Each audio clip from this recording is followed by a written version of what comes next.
Hello, my little flip-flops, and welcome to a special edition of Dirty Willy with Fulta Burstyn.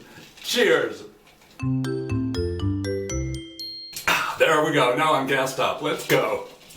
Now, we're doing a special thing. Instead of finding a specific play or a specific poem, we're actually going to look at some overarching things about Shakespeare's works, which are dirty, of course.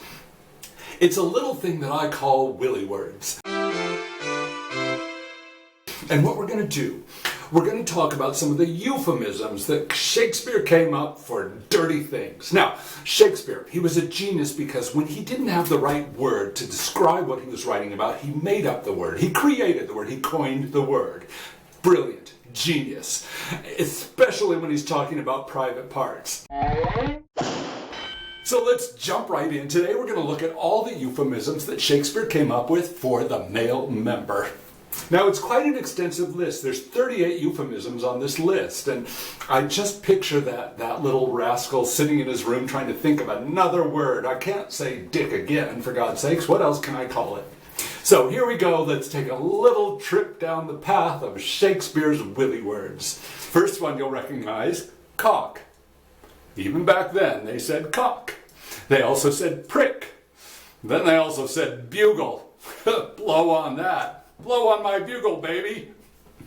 His dart of love. I love that. Very poetic.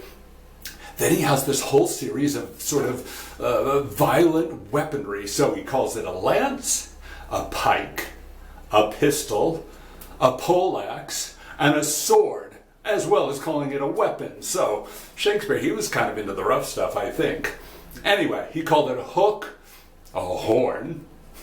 He called it a carrot. Now, doesn't that bring up an image? Orange things, rough orange things. Hey, get your carrot out and put it in my pot, pal.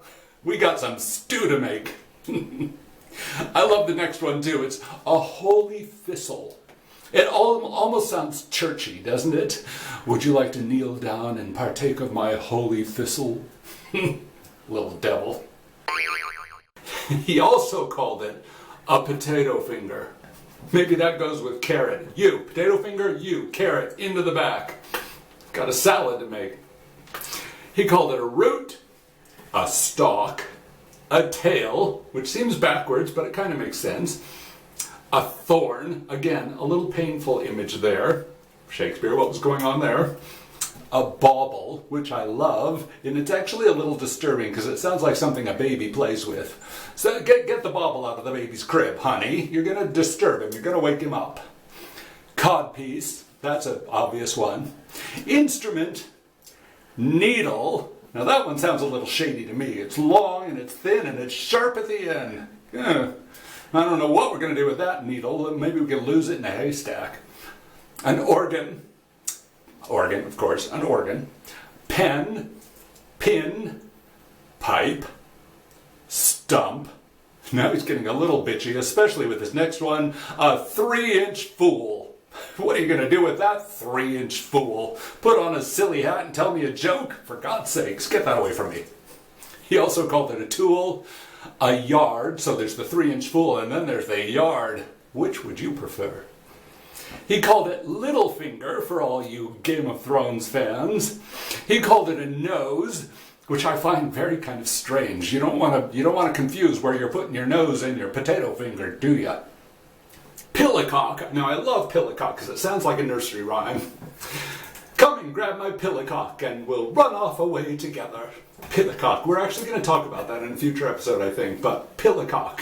Use that the next time you're trying to pick up somebody at a bar. How's your pillicock? Mine's feeling good. Thing, of course, is a general, generic term all the way back to Elizabethan times. And then comes my favorite, Roger. Now, I think we should all start using that term for the male member, Roger. Hey, Roger, get over here. Roger, bring your buddy with you. But Roger, oh, Roger, back off, Roger. Come on, Roger. Roger, give me a drink. Not that kind of drink, Roger, for God's sakes. Roger. Roger, over and out. There you have it. Willy words with Fulta Burstyn. I want you to go out and see how many of them you can use today. Now join me again for our Dirty Willy with Fulta Burstyn. Well, we'll get back to the plays, we'll get back to the poems, and a little ways down the road we'll get back to the euphemisms for other dirty things. Thanks for joining me. See you next time. Bye. You could call it a straw. I don't know. Too old.